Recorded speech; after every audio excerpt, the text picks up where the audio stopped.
po tayo na-discover na kung saan tuwing pag-uusapan pala natin etong patungkol mga kababayan sa ginagawang perma nito pa etong signature caravan nito pong kampo ni Alputera mga kababayan. Nagagalit pala po yung mga DD-shit kapag sinasabi natin na malabo na pong makalabas etong si dating Pangulong Rodrigo Duterte kasi ang iniisip nila mga kababayan, tinatakot po natin sila. Tinatakot natin etong mga taga-suporta ni Digong at sinasabi natin na malabo na pong lumabas etong si Digong, pero hindi po nila alam mga kababayan na yung sinasabi natin na talagang malabo nang makalabas si Digong, etong si dating Pangulong Rodrigo Duterte, totoo po yun. Talagang malabo nang makalabas etong si Digong. So ngayon kung mapapansin nyo mga kababayan, tuloy-tuloy pa rin po etong signature caravan ng kampo po nitong si Alputera na allegedly ay pinipinance nito pong si LRY aka Small Boy. So ngayon mga kababayan, wag na kayo magtaka kung bakit umuusad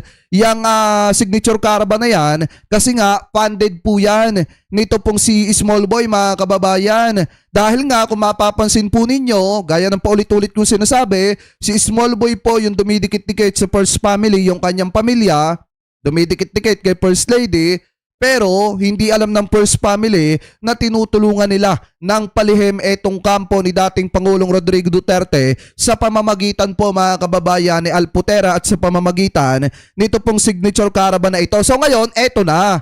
Kung mapapansin nyo mga kababayan, tuwing sasabihin pala natin dito na hindi na makakalabas ito pong si dating Pangulong Rodrigo Duterte, akala pala ng mga DDC, tinatakot natin sila. So eto, pakinggan nyo mga kababayan. Hoy mga loyalistang bangag, mga putang ina ninyo, huwag nyo kaming takutin.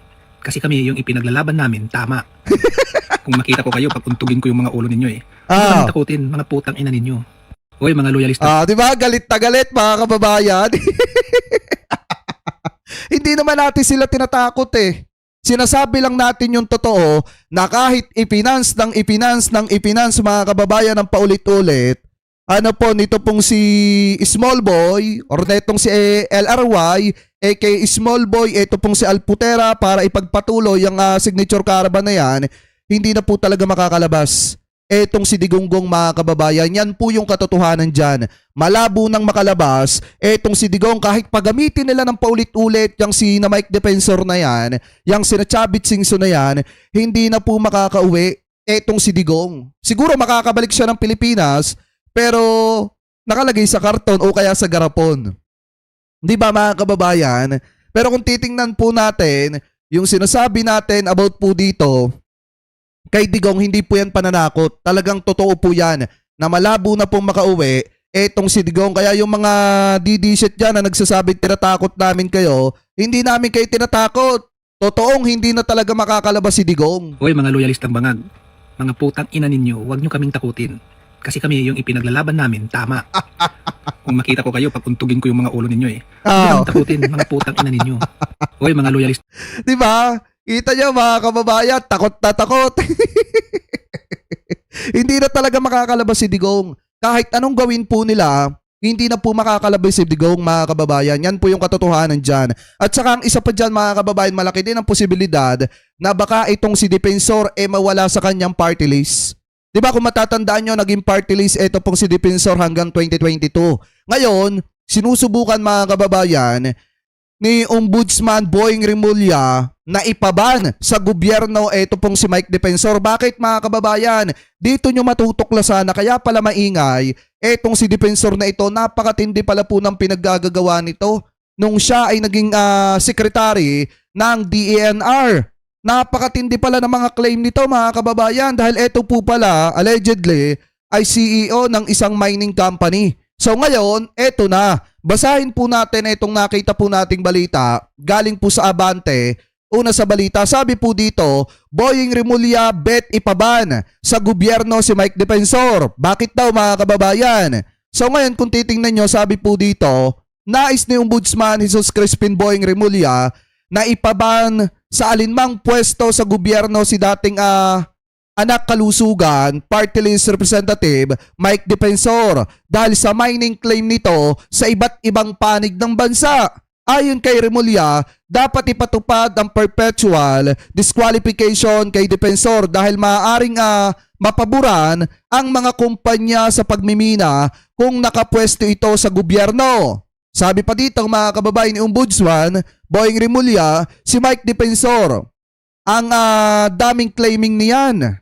Naging DNR secretary yan, wika ni Rimulya sa kanyang radyo program nitong Sabado. May mga my name claim yan hanggang tawi-tawi mga kababayan. Si Defensor ay naging secretary ng Department of Environment and Natural Resources or etong DNR noong Arroyo administration.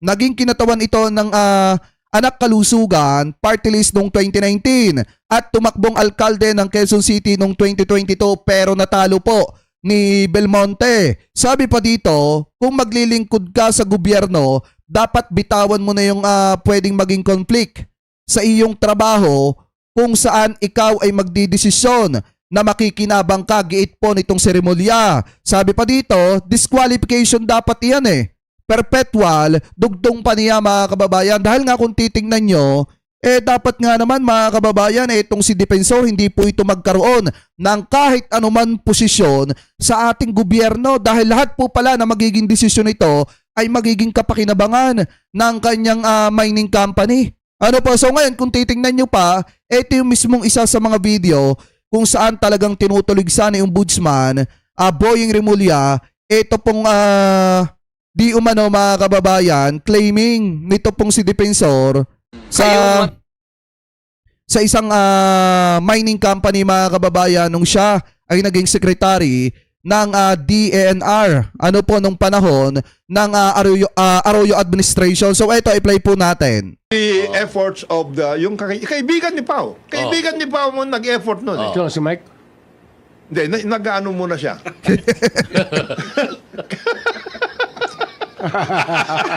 Si Mike Defensor, ang dami mining claim yun. Naging Diba? DNR secretary yan. Diba? Ano kaya yun? Unethical kaya yun? Kaya pala napakaingay ng buwakang yan. Yun pala mga kababayan ng panahon na siya ay secretary ng DNR, talagang napakalaki po pala ng claim nito. Umabot pa hanggang tawi-tawi. Ganon daw po mga kababayan katindi. Pero kaya conflict of interest. I am not familiar. I am not privy to the business dealings. Marami. DNR secretary dati. Of course, siyempre. May conflict of interest ba pag ganon? O, di ba? Meron. Yung after ka, maging secretary, kumuha ka ng... Hindi, during and after. During and after? Siyempre, ayusin mo yung papeles Paano mo maayos yun ng... Hindi mo naman magagawa yun ng... Kung hindi ka na... Kaya may mga mining claim nga siya hanggang tawi-tawi. Ganun ba? Diba? Wow. Talagang... Kaya siguro ganun katindi ang pagkampi po niyan kay Sara Duterte dahil siguro mga kababayan, kung sakasakali nga naman na maging presidente itong si Sara, mabibigyan ng posisyon sa gobyerno itong si Defensor. At kapag ka nailagay siya, mga kababayan, at kapag ka nailagay siya bilang sekretary ng DENR, talagang pabor na pabor po sa kanyang negosyo. Kasi alam naman po natin mga kababayan na yan po ay CEO ng isang mining company. Yang si Defensor, gaya nga ng sinasabi dito ni Ombudsman Boying Rimulya, hanggang tawi-tawi po yung mining claim niyan. Kaya pala ganyan na lamang po katindi yan. Or siguro naman kung magkakaposisyon yan sa alinman sa mga pwesto sa ating pamahalaan, talagang makikinabang ng matindi, yan pong si Mike Defensor. Ano po, dahil nga, dito mga kababayan, sa mga conflict of interest na ipinupukol laban po sa kanya. So ngayon, ituloy pa natin. Iba Kaya talaga, yung- no? ngayon- May insider info. Yun na nga yung pinag-uusapan natin, boss, ombudsman. Yung conflict of interest, dapat matignan ng Kaya yan ang mabigat Tama. na parte ng matindi yan. buhay ng isang government official.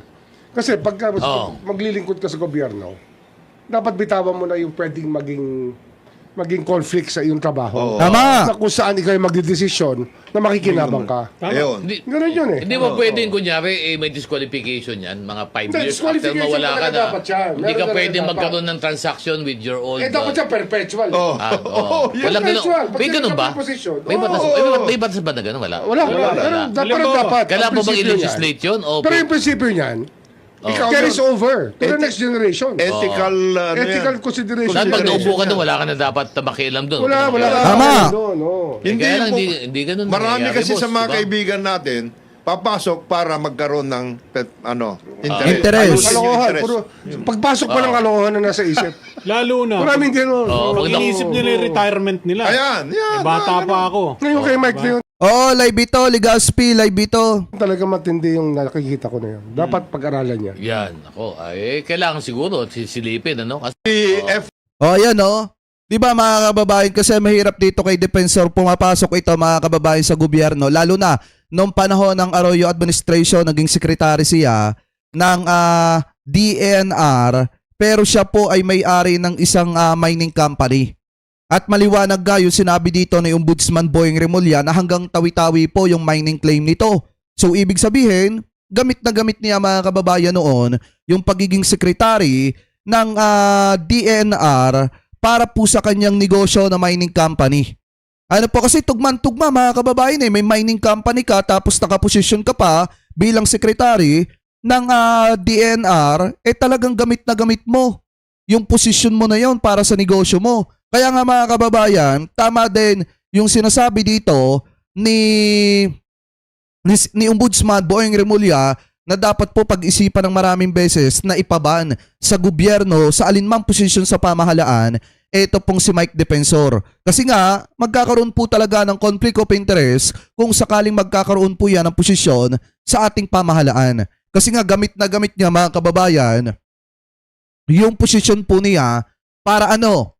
Para sa kanyang negosyo. Ano po? So ngayon, kayo mga kababayan, ano pong masasabi ninyo na sa likod pala ng pag-iingay ni Mike Defensor, may mga ganito po pala mga kababayan na dapat sagutin. Ito pong si Defensor. Biruin nyo kung sakaling magkaposisyon po siya sa kahit man aling posisyon sa ating pamahalaan, lahat siya may pakinabang. Diba dahil nga meron po siyang mining company. Lalo na kung magiging secretary po siya ng DNR. Napakalaki po ng pakinabang po niya. Kaya pala ganun na lamang kaingay, siguro baka napangakuan, allegedly, nito pong si Sara na kapag ka naging presidente ito, magkakaroon siya ng posisyon sa pamahalaan. Mga kababayan, ano po? So kayo, ano po ang komento ninyo? Hingil po dyan, comment below na lamang po kung ano po masasabi nyo. Hingil po sa usapin po na yan.